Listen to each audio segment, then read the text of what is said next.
What do you mean Ava is getting the company? My voice was steady, but my hands clenched under the table. The chandelier above cast a warm glow over the dining room, but the air had turned ice cold. My father, William Harrington, the man whose business I had saved from ruin, barely glanced up from his plate. He sliced into his steak with the same detached precision he used in boardroom meetings. "Claire, let's be realistic," he sighed, as if explaining something simple to a child. "You're talented, but leadership isn't your strength. We need someone with presence, someone who commands respect. Ava is the best choice." Ava, my older sister, sat across from me in an elegant dress, sipping her wine with a smirk.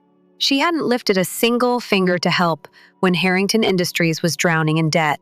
But now that the company was turning record-breaking profits, she was being handed everything.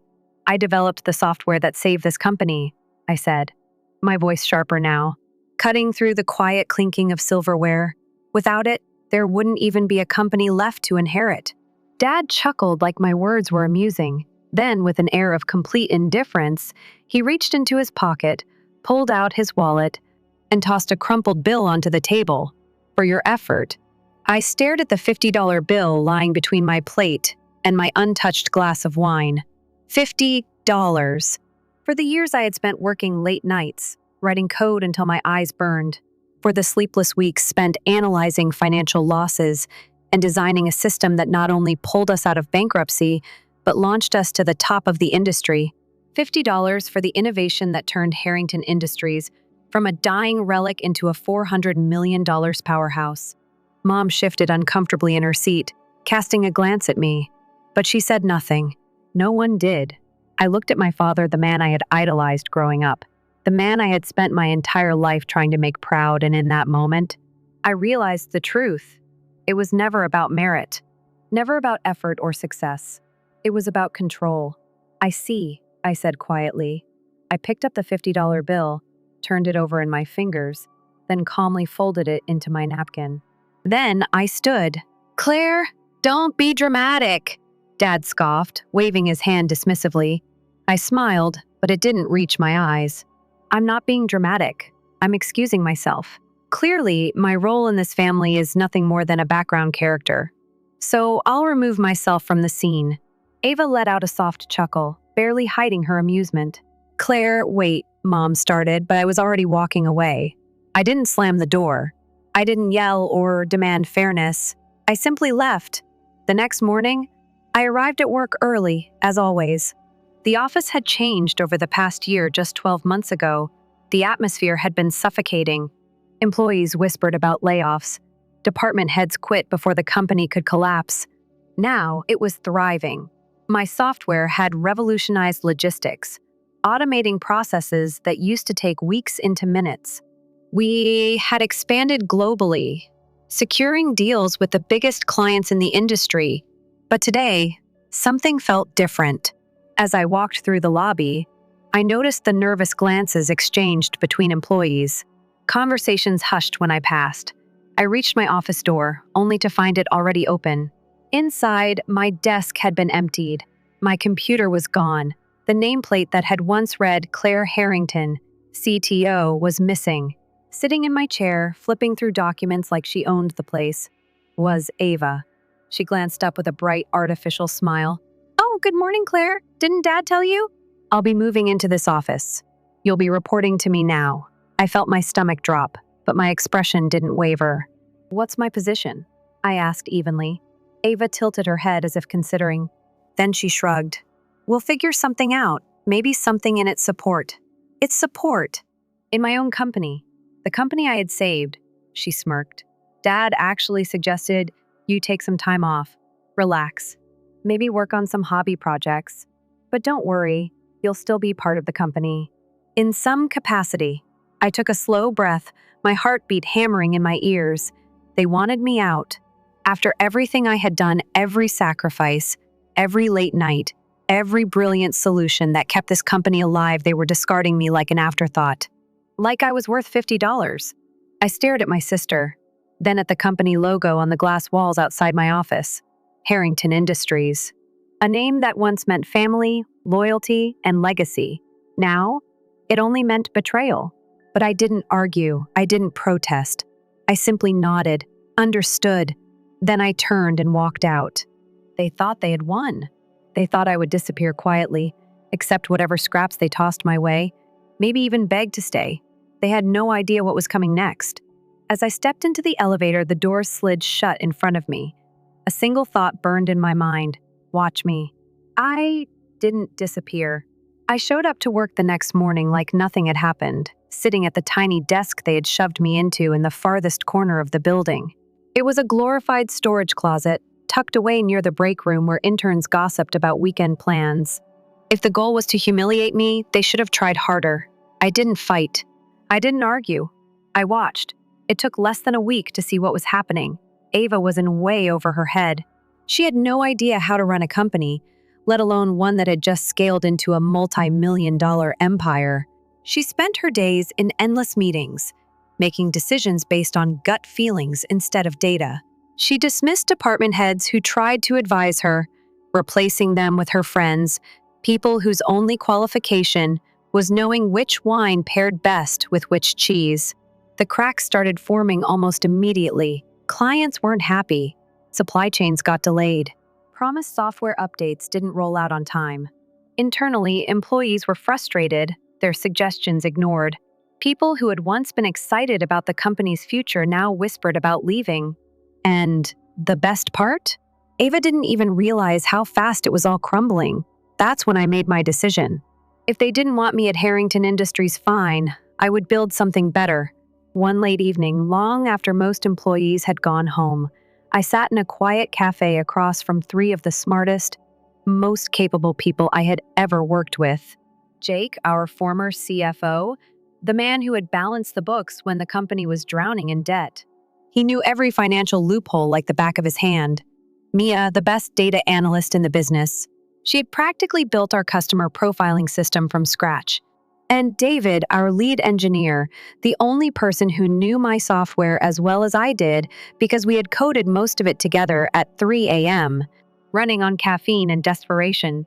All three had quietly resigned within the past month. They weren't idiots. They had seen the writing on the wall. Jake leaned forward, his expression serious. "What's the play here, Claire?" I looked at them, then pulled out a folder. Inside was everything I had been working on in secret. We built something new. I didn't need to convince them. They were in. There was one thing Ava and my father had overlooked: the software. Yes, Harrington Industries owned the rights to the version currently running their operations. But the newest iteration?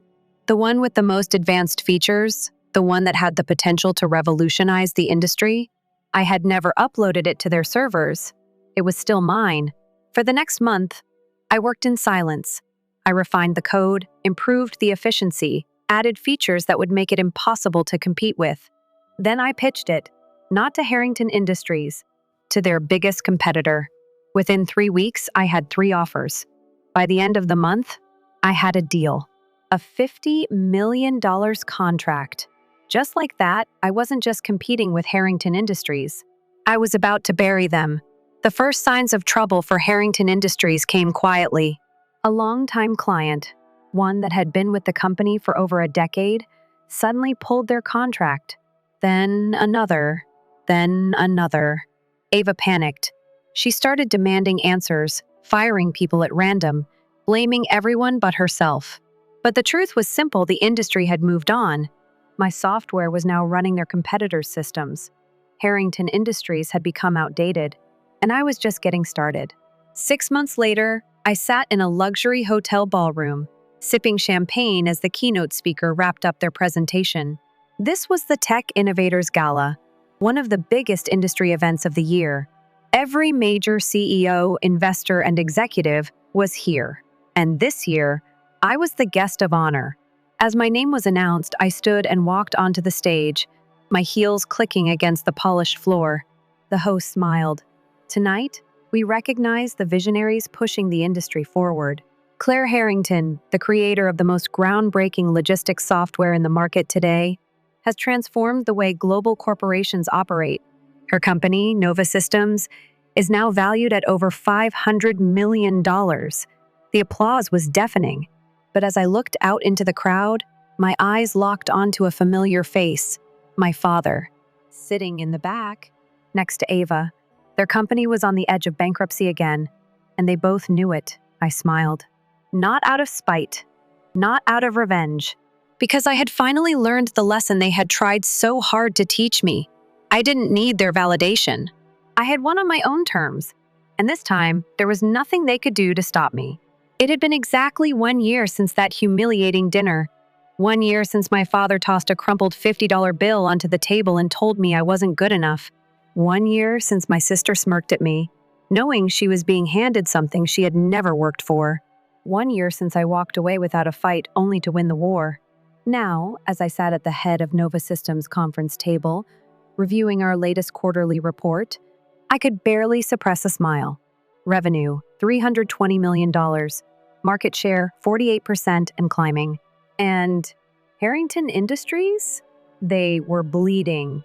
I had systematically dismantled every advantage they once held. Their clients had jumped ship. Their stock had plummeted. And their latest financial report, leaked to the press just a week ago, confirmed the worst. They were on the brink of collapse. And that was when the inevitable happened.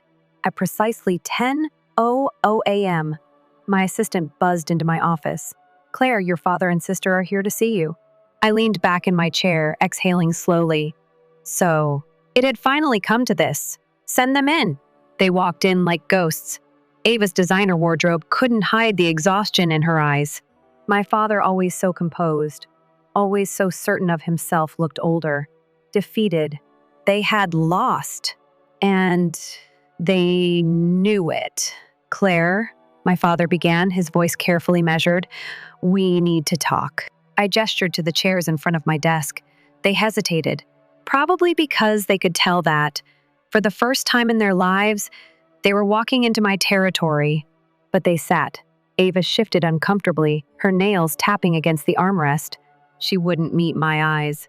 Dad sighed. "Look, we've had our differences, but at the end of the day, we're family. Harrington Industries is struggling. We need your help." Ah, there it was. I let the silence stretch, watching them squirm. Finally, I spoke.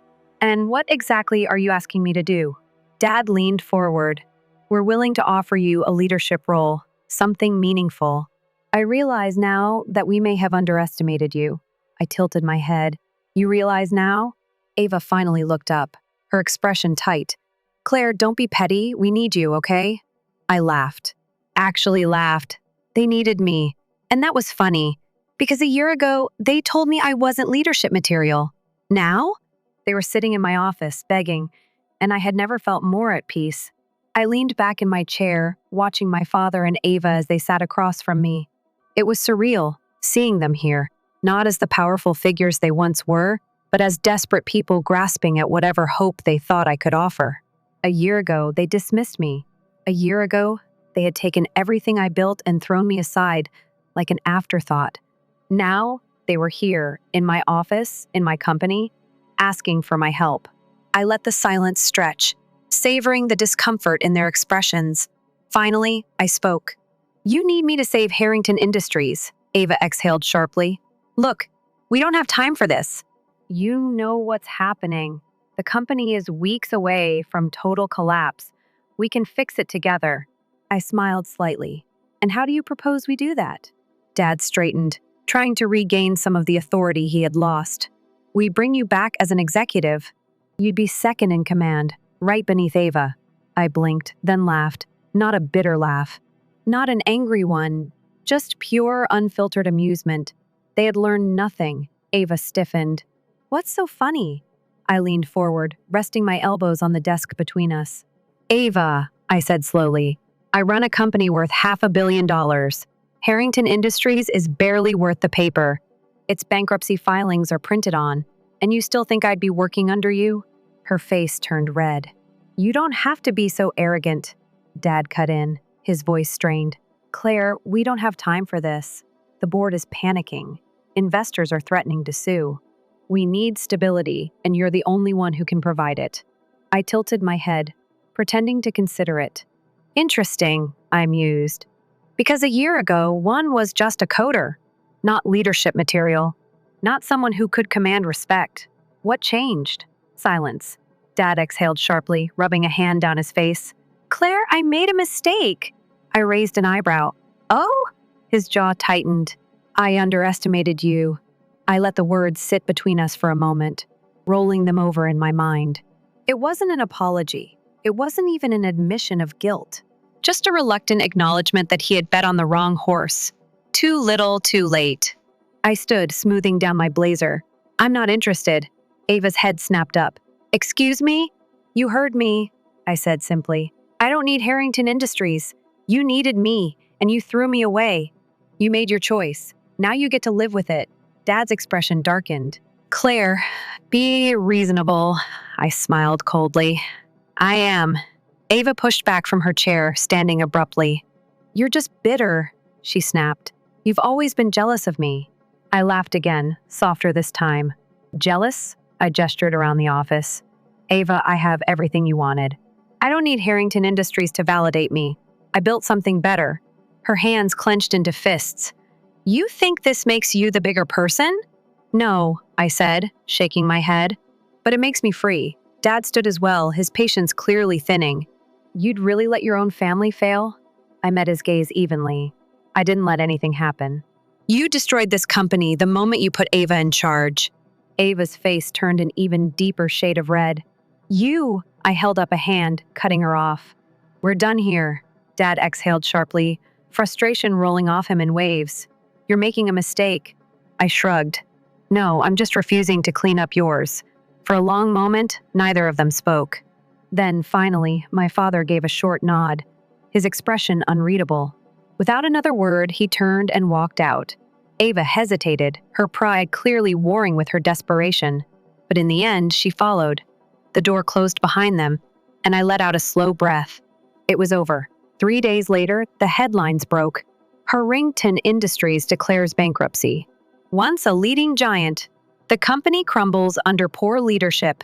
From powerhouse to failure, how greed and family politics killed a multi-million-dollar empire. I read each article with quiet satisfaction. Every single one pointed out the obvious, the only reason Harrington Industries had survived. Its first near collapse was because of the software I had built. And once I was gone, it was only a matter of time before everything crumbled. I was in a meeting when my assistant, Lisa, knocked on my office door. Claire, you might want to see this. She handed me a printed document. I skimmed it, my lips curving into a small smirk as I reached the last paragraph. Harrington Industries was being liquidated. Everything was up for sale. The headquarters building, the remaining assets, even the Harrington name itself.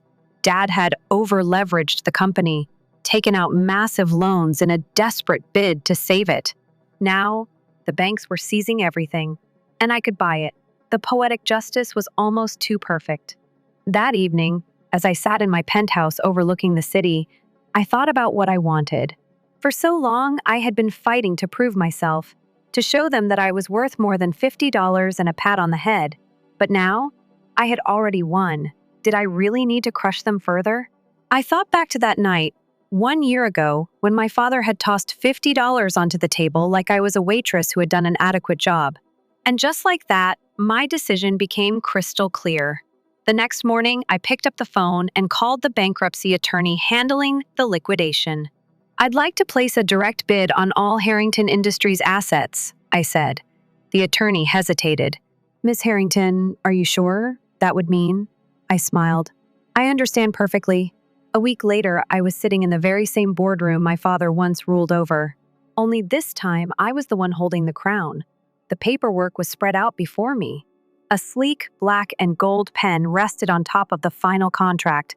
With a single signature, Harrington Industries would belong to me. Dad and Ava sat across from me, both of them pale. Dad looked like he had aged another 10 years. Ava wouldn't even make eye contact. I still can't believe you're doing this, she muttered. I raised an eyebrow. Doing what? Buying a failed company? Acquiring a name that no longer holds any value? She scowled. You know what I mean. I leaned back, tapping my fingers against the polished wood of the table. Funny, I said lightly. A year ago, you didn't think I was capable of running a company, but now you're acting like I have too much power. Dad exhaled sharply. Claire, just signed the damn papers. I picked up the pen, paused, and then slid the documents back across the table. Dad frowned. What is this? A counteroffer, I said simply. He picked up the papers, scanning the first page. His eyes widened. Ava grabbed the document, her voice rising as she read aloud. All remaining rights to the Harrington name, patents, and intellectual property will be absorbed by Nova Systems and permanently retired. She looked up at me, furious. You're not just buying it. You're erasing it. I met her gaze, unwavering. Yes. And then, without hesitation, I signed. The moment my signature hit the paper, it was done. Harrington Industries no longer existed. Not as a competitor. Not as a brand. Not even as a memory. Ava stared at the documents like they were a death sentence. Because for her, they were. Dad exhaled sharply. His hands clenched into fists. You did this just to spite us, he said, his voice tight. I smiled faintly. No, I did this because some things deserve to die. Silence filled the boardroom. I stood, adjusting my blazer, then pushed my chair back with deliberate ease. Lisa will handle the logistics. You have 72 hours to vacate the building. Ava snapped her head up. You can't be serious. I tilted my head. When have you ever known me to joke? Her mouth opened, then closed. She had no argument left. Dad was staring at the documents like they'd betrayed him.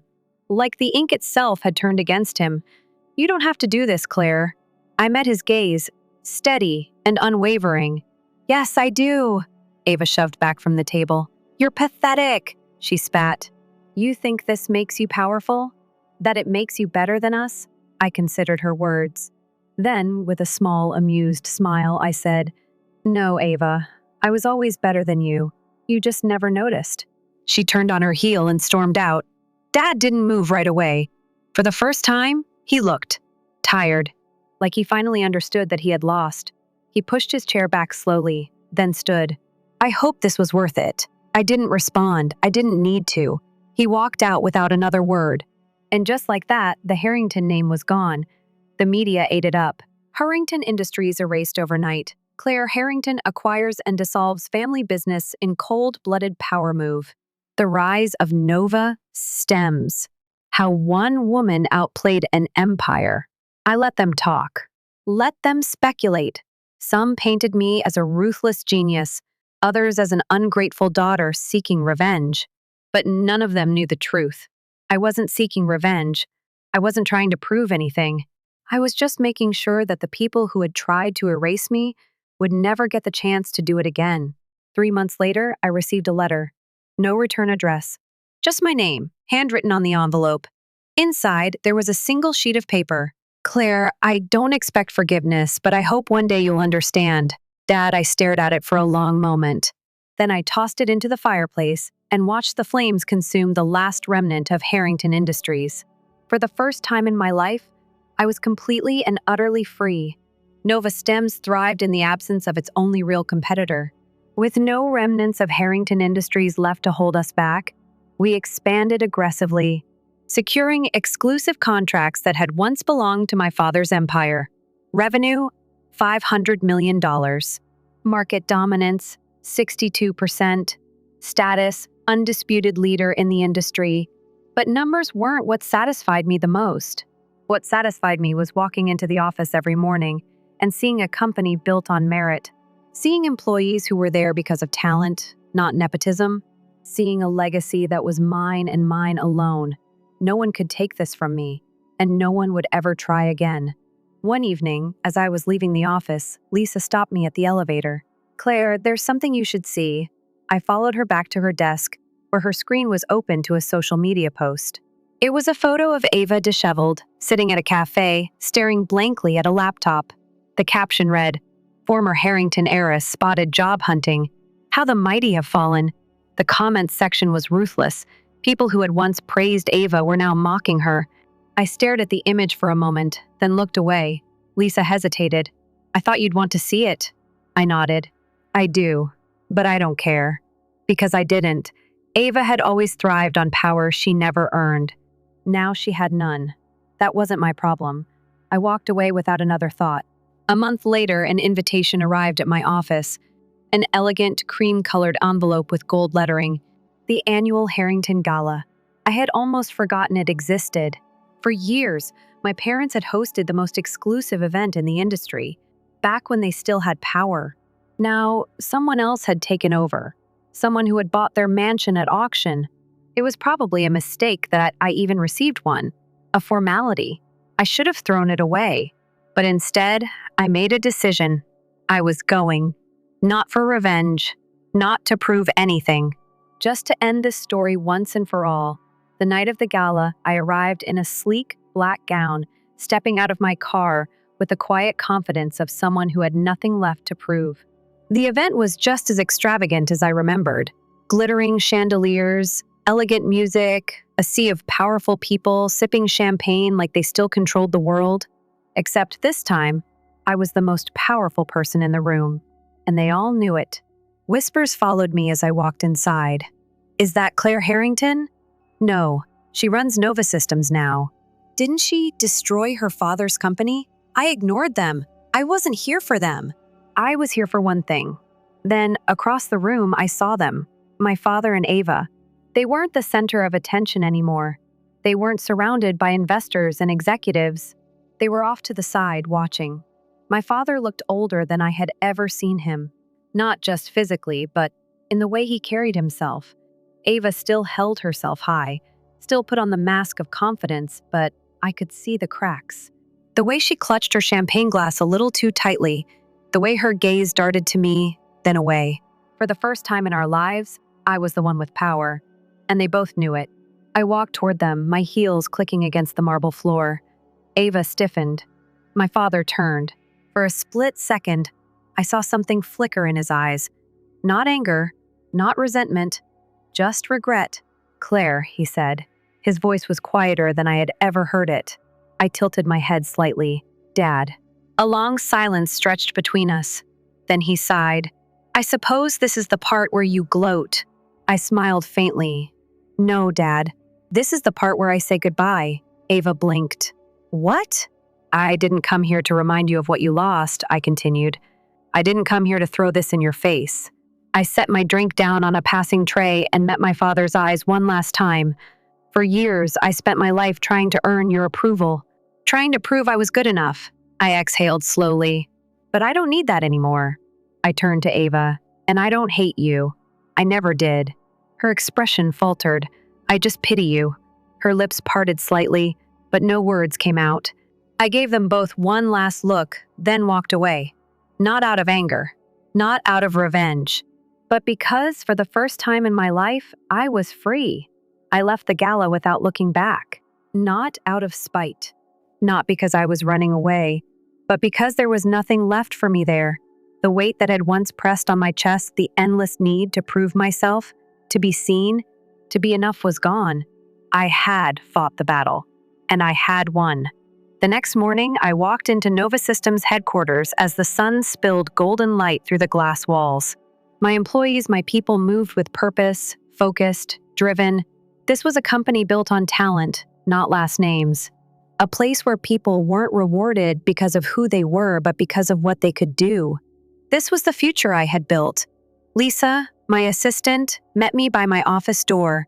Morning, Claire, she greeted. Then, hesitating, she added, You had a visitor earlier. I paused, glancing at her. Who? She handed me a business card. Your mother. I stared at the name embossed in delicate gold lettering. Eleanor Harrington. Lisa continued cautiously. She didn't wait, just left that and said she hoped you'd call. I flipped the card between my fingers, considering my mother had been silent through all of this, watching from the sidelines, never interfering, never stepping in. She hadn't fought for me, but she hadn't fought against me either. For years, I had wondered if that made her better than my father and Ava, or if it made her worse. I slid the card into my desk drawer and closed it. Do you want me to schedule something? Lisa asked.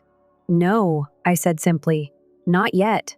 Lisa nodded, reading the finality in my tone. Understood. She turned to leave, then hesitated. By the way, you should check the news. Looks like the banks made their move. I grabbed my phone and pulled up the latest headlines. Harrington family officially loses everything as liquidation completes. Former industry giants left with nothing. The article detailed the final chapter of my family's fall.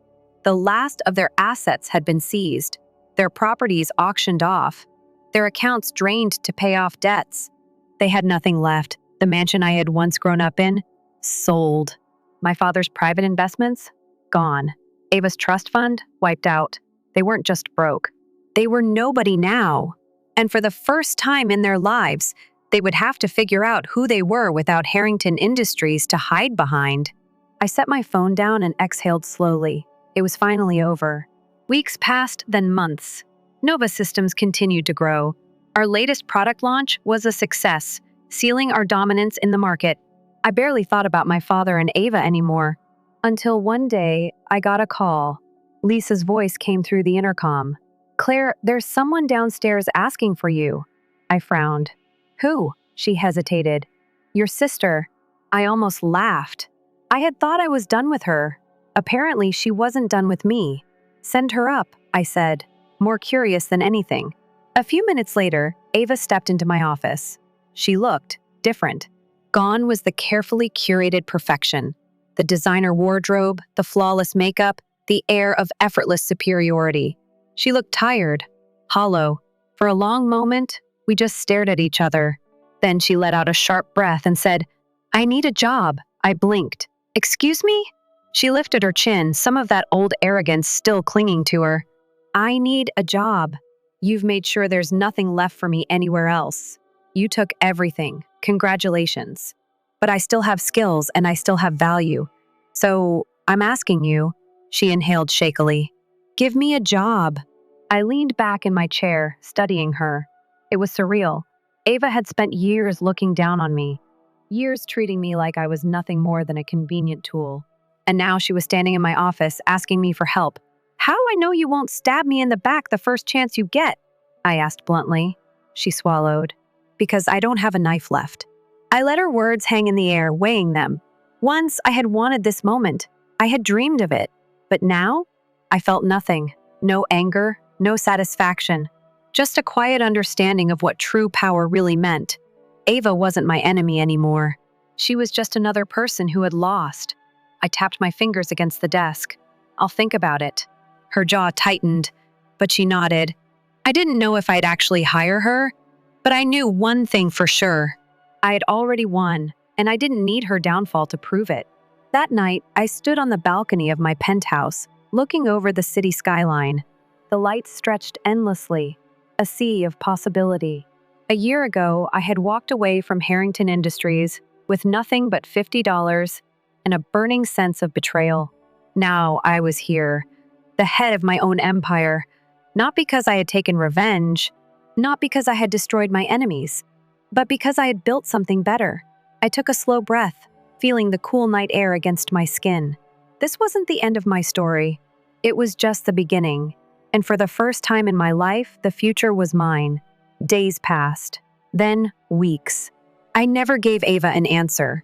Not because I wanted to make her suffer, but because I needed to be sure. Trust wasn't something she had ever valued. Loyalty had meant nothing to her when she was at the top. And now that she was at the bottom, I had no reason to believe she had suddenly changed. But something about the way she had looked at me that day lingered in my mind. The desperation, the quiet defeat, the loss of something she had never thought she could lose. Maybe she finally understood what it meant to have everything taken away. Maybe. But I wasn't the same person I had been a year ago, and I wasn't in the business of saving people who had never once tried to save me. One afternoon, Lisa knocked on my office door. "Claire, your mother called again," I sighed. "Let me guess. She still won't say what she wants?" Lisa nodded. "She just said she wants to see you. In person." I leaned back, exhaling slowly. Eleanor Harrington had always been an enigma. A quiet, elegant woman who had played her role perfectly standing beside my father, never stepping forward, never getting involved. For years, I had wondered if she had ever truly cared. Now she wanted to talk, and I had no idea why. After a long pause, I said, "Fine, set up a meeting." We met at a small cafe, far from the high-rise offices and luxury restaurants she used to frequent. She was already seated when I arrived, a cup of tea in front of her. "Claire?" she said softly as I took my seat. I studied her, searching for some sign of the mother I had once believed in. She looked older, not in the way my father had, worn down by failure, but in a way that suggested she had been carrying something heavy for a long time. "I wasn't sure you'd come," she admitted. "Neither was I said honestly. A small, sad smile touched her lips. "I suppose I deserve that." I didn't respond. She sighed, looking down at her hands. "I never stopped watching," she murmured. "Even when I didn't step in, even when I let things happen, I saw it all." A bitter laugh escaped me. "And yet, you never did anything." Her fingers tightened around her cup. "I was never as strong as you," I stilled. Of all the things she could have said, that was the last thing I expected.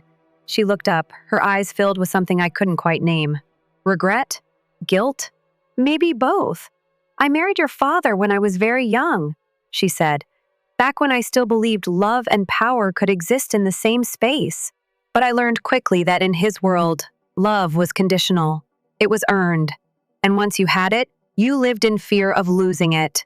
She paused, choosing her words carefully. "You remind me of the girl I used to be, before I let him decide who I was allowed to be." I swallowed, my throat tightening. "I wasn't strong enough to fight him," she admitted. And by the time I realized what I had lost, it was too late. A long silence stretched between us. Finally, I asked, "Why are you telling me this now?" She exhaled slowly. "Because I want you to know that I see you, that I always saw you, and that I'm proud of you."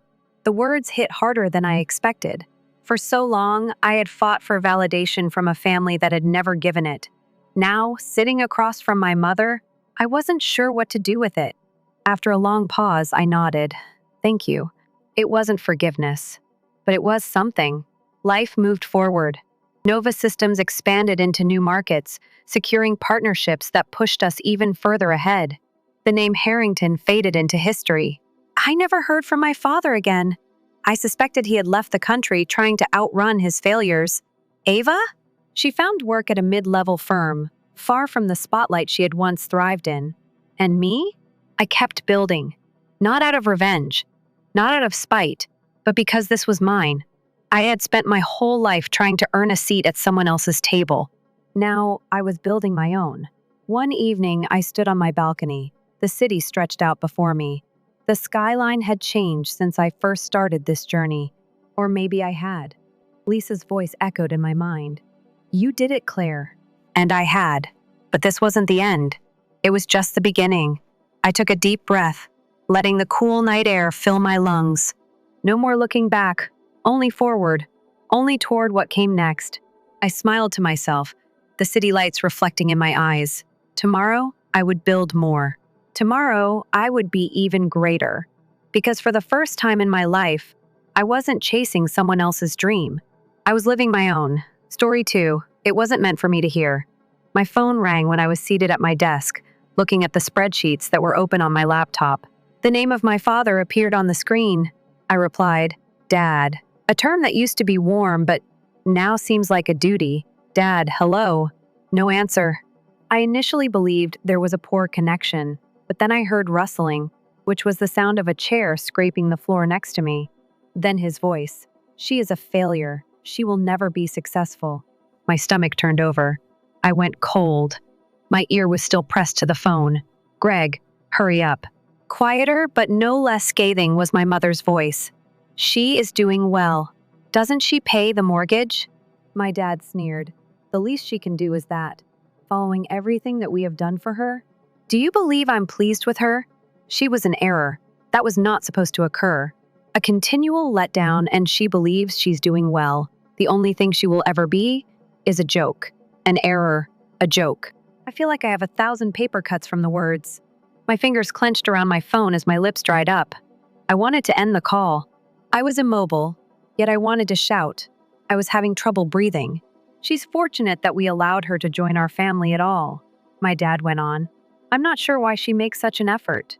She is not one of us." That's when I understood he didn't intend to call. He had neglected to end the call. The call stopped at that point. There was an overwhelming quiet in my flat. I believed the walls would tremble from the volume of my heartbeat. I sat there looking at nothing for a long time. I had been paying their mortgage covertly for the last 6 years. They believed the bank would get their money. In actuality, though, I was the one providing them their housing. After they almost lost the property, I had purchased their mortgage from the bank through JSC Holdings, the investment firm I had established with the assistance of my financial advisor. The fine print is never read by them. They were unaware. They were unaware that they had been living off of my kindness. I now understand that they would never have given a damn.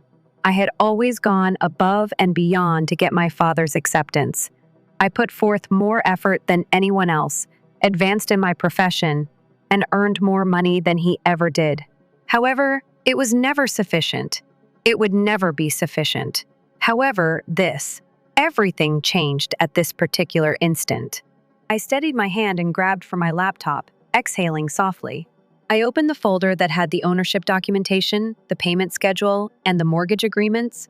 My father believed that I was worthless and a failure, but after all these years, he was going to discover just who he had been, and he was about to receive the greatest surprise in just 1 week. That night, I didn't get any sleep.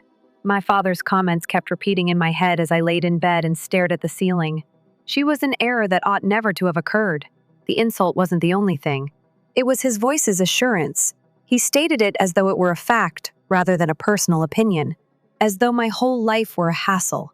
It should have come naturally to me. My dad had never been a big fan of compliments. I had to battle for his acceptance even as a child. I anticipated to buy my first house, but straight A's promotions weren't strong enough. Money wasted. Everything I accomplished drew criticism or dismissal. But despite everything, I clung to a shaky optimism. I might be able to convince him otherwise if I put forth enough effort. When I heard that call, that hope was dashed. I had stopped feeling wounded by morning. I'd had enough of feeling. After getting out of bed, I sat down at my desk and brewed a cup of black coffee. As I opened the folder marked JSC Holdings Property Number 12, the brightness of my laptop screen reflected in my weary eyes. The home of my parents. In reality, the mortgage they believed they were paying was in my name. Years ago, when they were just a few months away from foreclosure, the bank had transferred it to JSC Holdings. My mother had contacted me sobbing at the time, pleading with me to assist. My dad had declined to inquire, too arrogant to concede defeat. Still, I intervened. I had made the ideal preparation. In actuality, every check they gave went directly to my LLC, even though they believed they were paying the bank. I was paying most of the bill, of course. 6 years. They were able to live well for 6 years by paying thousands of dollars each month. Never once did I beg for gratitude. I never thought they would grovel. However, I had anticipated basic civility. I flipped through the papers. I steadied my fingers and went over the tiny print. In order to provide a legal buffer in the event that things went wrong, my financial advisor, Mark, had insisted on include a purchase option provision when I originally set up the mortgage buyout. I had laughed at that time. What may go wrong? I stopped laughing now. JSC Holdings has the power to take instant complete possession of the residence if they failed to make a payment. I could evict my parents if they didn't pay the rent, and they would be reduced to month-to-month renters. In accordance with state legislation, they didn't realize how powerful I really was. I allowed the weight of it to descend upon me as I reclined in my chair. I was viewed by my father as a failure. He had been living under my roof all this time, but he believed that I would never amount to anything. A sour grin pulled at my mouth. I could have taken it all away from them. Did they deserve it? Was the only question. Just like clockwork, my phone buzzed. Mom, would you be able to join me for supper on Sunday, my love? We hope to see you soon. I gazed at the text. There was only one reason she had invited me to supper the last time. Cash. I considered ignoring it, but I decided to comply since I felt compelled to. If my dad could act as though he loved me, I could do the same. Thus, I typed myself. Naturally. Anticipating it. A falsehood, yet one that must be told. I wanted to do one more check before shutting off my laptop. My dad's older brother, my uncle, had always supported me. I had never been treated like I mattered by anyone in the family until him. I sent him an SMS, Uncle Ray, I have a question for you. Did your father ever mention me to you? Anything out of the ordinary? He responded almost immediately. Uncle Ray, Jessica, we must speak. It's worse than you think. And I didn't want to be the one to tell you that. My chest constricted. Even worse. Have they been saying anything else? When the phone rang, I picked it up right away. Uncle Ray. He let out a sigh. I've been silent for too long, Jessica, but I can't stand it longer after what I heard last week. I prepared myself. What were they saying? A pause occurred. Next. Talking about you behind your back is not all they do. They have been making plans. Your dad? He has been investigating your financial situation. He believes you have been keeping money hidden from them. Last week, he warned your mother that they would find a method to coerce you into giving them more money if you didn't want to. My hand was pushed and blood shouted in my ears. How? He suggested attempting to discredit you by phoning your employment and perhaps even contacting the IRS for an audit. I felt a bitter, chilly rage settle in my stomach. They weren't just unappreciative. They weren't only mean. For financial gain, they were prepared to ruin me. I clenched my fingers into fists and inhaled slowly. I need you to do something for me, Uncle Ray. Anything, my love. I require evidence. One thing was clear, even though I had no idea what my parents had in store. They believed me to be weak. They didn't know who they were up against. And they will discover just how mistaken they were in a matter of days. I prepared for the following 2 days. My father could play dirty if he wanted to. I would demonstrate to him the dangers of underestimating me. I started by phoning Jessica, my financial advisor, Mark. His voice was pleasant as he welcomed. This isn't just a social call, am I right? Not quite. I tapped my pen on my desk and stated that. I need to know the specifics of our agreement on property number 12. How quickly can I take action if they fail to make a payment? Mark didn't even think for a moment. JSC Holdings can take full ownership as soon as they default according to the buy option provision. Unless they have $350,000 laying around to buy you out, they would have no legal options. I grinned. No, they don't. Then they're in a bad spot. I let out my breath slowly as a sensation of mastery overcame me. Excellent. I need you to do one more thing, I added. Take a look at their account. I need proof that their next payment will bounce, because I have a hunch they're already having trouble. Mark laughed. It will not take long.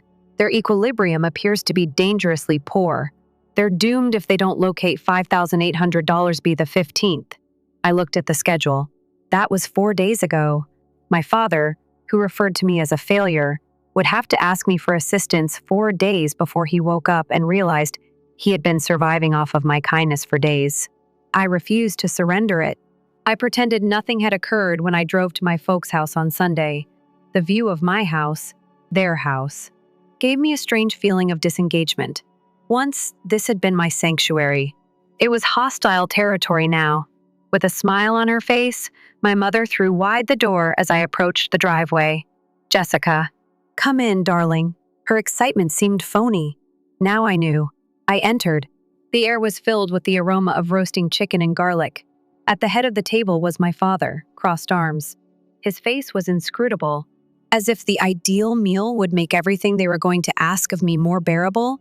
My mother lingered next to him, meticulously setting out the plates. Liam, my brother, smirked as he sat back in his chair. Liam had never fought for our father's favor, in contrast to me. He could do no wrong. He was the golden child. Even though he had accomplished nothing, I sat down anyway. My face, a neutrality mask. Jessica. At last, my dad said something. His voice was heavy with artificial warmth. Seeing you is pleasant. I gave a nod. Dad, you too. After an uneasy quiet, my mother interrupted with a syrupy, sweet voice. She reached for my hand across the table and said, We've been thinking a lot about family lately and how important it is to support one another in difficult times.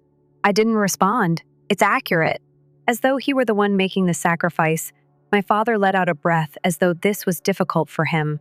Actually, Jessica, we need your assistance. It is a touch tight this month for the mortgage payment. He was still downplaying the fact that they were going to default. What is the amount that you require? I pretended not to know. My mom paused. All we were considering was an additional $3,000 per month. That ought to keep us steady. I almost burst out laughing. They wanted me to add another $3,000 in top of the $5,800 I was already paying each month, but they were unaware of this. I tilted my head and put down my fork.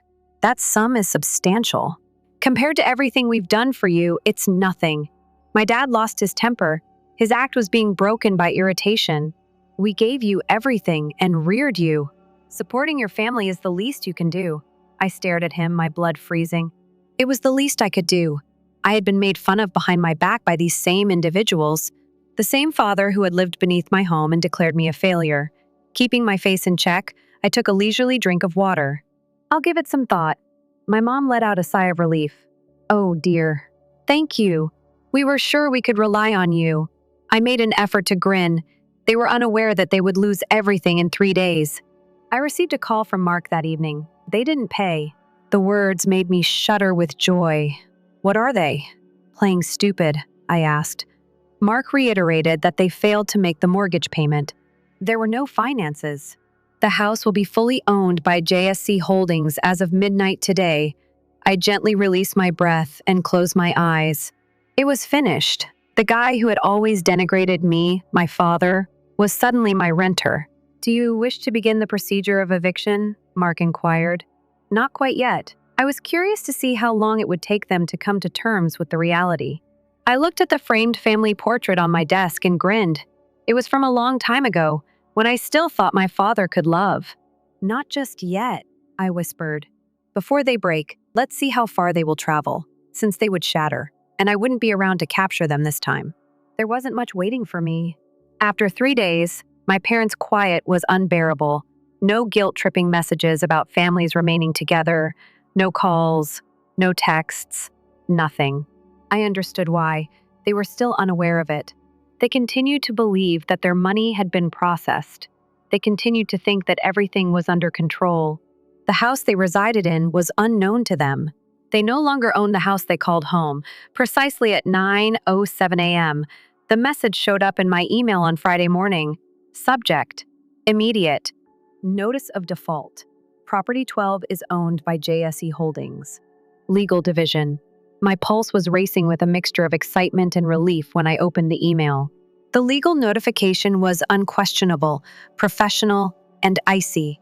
The purchase option clause has been invoked with immediate effect since the agreed-upon mortgage payment was not submitted by the deadline of the 15th.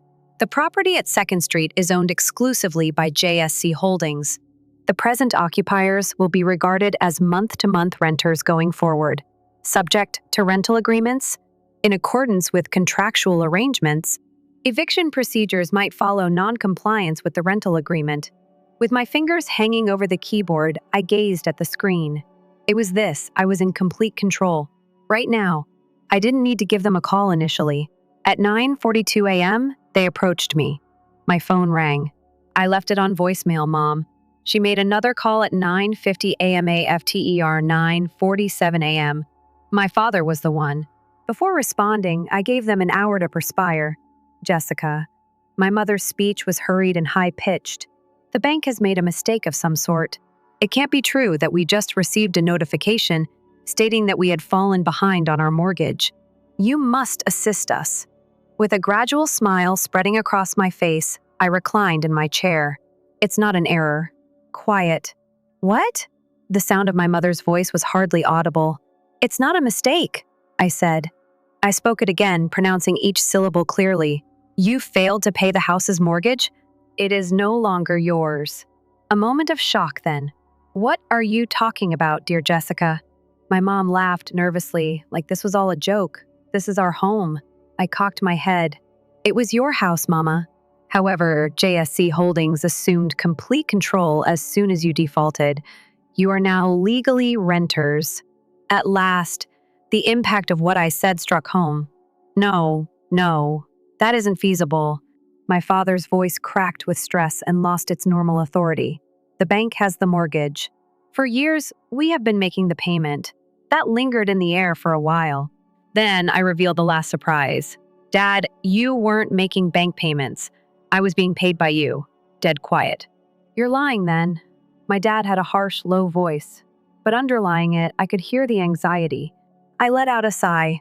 No, I'm not. I purchased the mortgage 6 years ago when you nearly lost this property. You have been paying JSC Holdings each month, believing it to be a bank. However, it's my business. I took a moment for impact. This house is mine. My mother's breath often gets caught in my throat. My dad muttered a curse to himself. My brother Liam then burst out laughing, as if he had been hearing in. You're telling me that all this time we've been paying rent to our own sister's failure? He sneered. That must explain why the bank is in such disarray. Most likely, you made a mistake on the papers. The same way you ruin everything else. I made myself maintain my composure by clenching my jaw. Liam had always been arrogant, ruthless, and entitled. Well, I said smoothly, because it seems like you believe I messed things up. You will adore this section. You will be evicted if you are unable to pay the rent, which is due in 30 days. Hold on, Jessica. My father interrupted my mother as she began. He snapped, This is a bluff. You wouldn't treat your own family in this manner. I gave a little chuckle. Would I not? As they disparaged me behind my back, I reflected on the years I had spent filling in for them and the many thousands of dollars I had spent making them comfortable. That phone call made me think of my father's voice. She is an error that ought to have been avoided. I considered how they intended to steal from me, harm my job, and blackmail me if I didn't voluntarily give them more money. I was always considered weak by my father. He was going to discover how mistaken he was. My lawyer and I have already spoken. Calmly, I said, You're out if you don't pay. And I'll file charges if you attempt any kind of manipulation, threats, or unintentional damage to the residents. You're a little ungrateful. Before my father could continue speaking, I hung up. My phone was overflowing with texts in a matter of minutes. Mom, please don't do this, Jessica. We are related. Let's have a conversation. Dad, this is something you'll regret. Take note of what I say. You believe you're quite intelligent, Liam.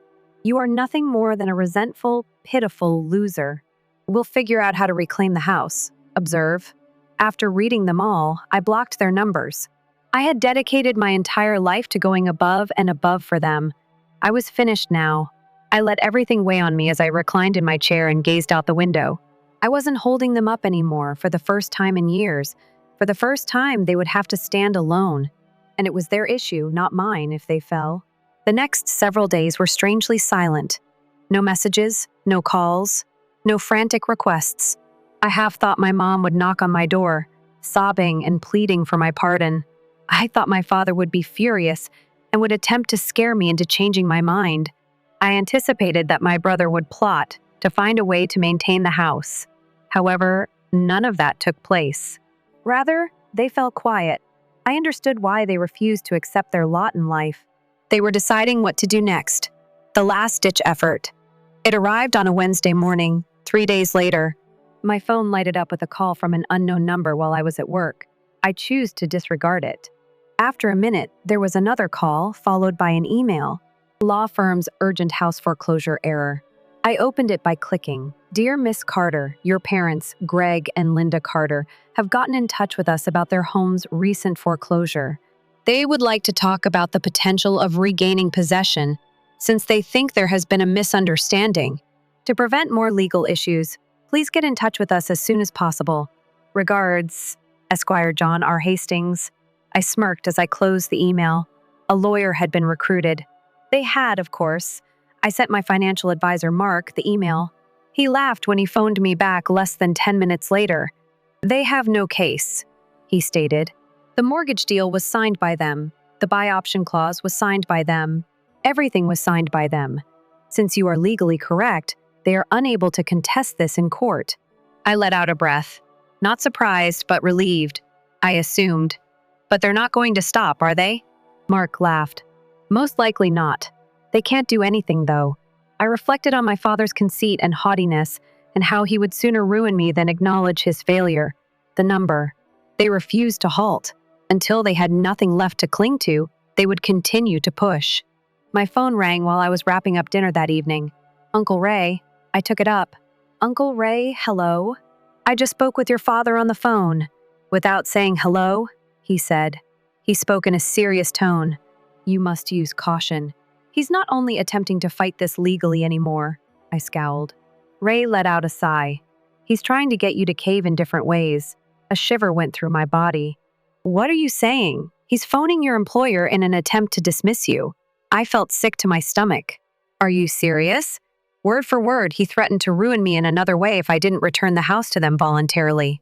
He mentioned getting in touch with HR fabricating a grievance, attempting to set you up for fraud. Anything that would remove you from the situation.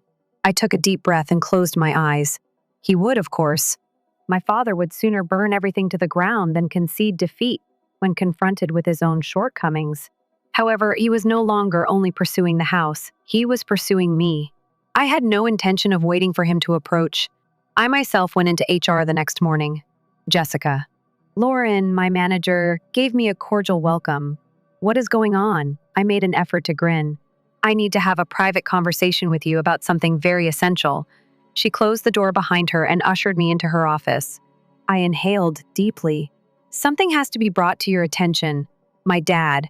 He will attempt to get me dismissed. Lauren's forehead wrinkled. What? I described the mortgage, the default, and the dangers. She shook her head and exhaled deeply as soon as I was done. Let me be clear, Jessica. You're not leaving. I felt a wave of relief.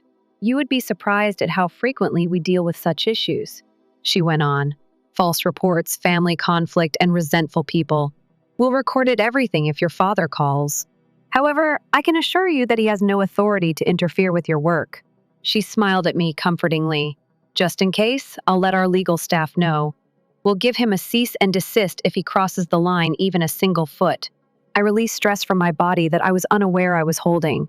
In addition to losing his home, my father also lost control over me that evening. It took place. Someone knocked on my door. A loud, pressing knock. Even before I opened it, I knew. They were there when I opened the door. My folks. My father's face was flushed with rage as he stood rigid. My mom was weeping so hard that her eyes swelled. Jessica, she said softly. Please. I crossed my arms. What are you looking for? The house must be returned. With a low, menacing voice, my father spoke. You have no authority to treat us in this way. I cocked an unimpressed head. Legally, monetarily, and ethically, I have every right. Desperate, my mother clutched her hands together. You were reared by us. You're punishing us for what we gave you. For what purpose? I made a severe cut. For referring to me as a failure. I was a mistake for stating that. For attempting to destroy my life. I stopped sending you money at that point. She winced. My dad's mouth tightened. You're being unkind. I laughed a little, without humor. No, Dad, I responded steadily. I am being fair. There was a heavy quiet between us. Then my dad's eyes grew gloomy.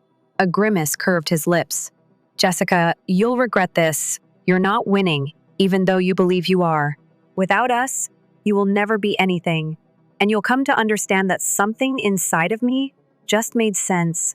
The last shred of hope I had left, that he could alter in the future, broken. I looked him in the eye. Then, I suppose, we'll see. Not a word more. In their faces, I closed the door. And I felt really free for the first time in my life.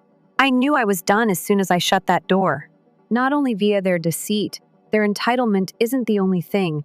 Alongside them, my heart thumping in my chest, I stood there for a long time with my hands on the doorknob. I had been attempting to get my father's respect for years. I've hoped for years that one day he'll see someone in me to be proud of.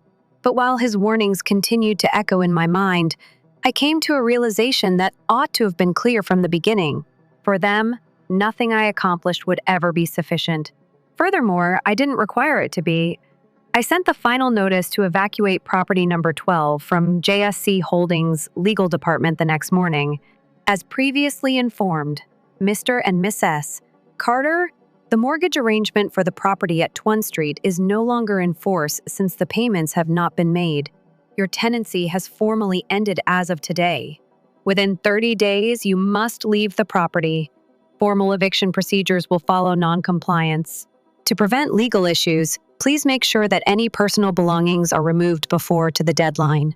Regards, Jessica Carter, JSC Holdings' owner. I took a good look at the email before clicking the send button. It was this. I no longer had them in my life.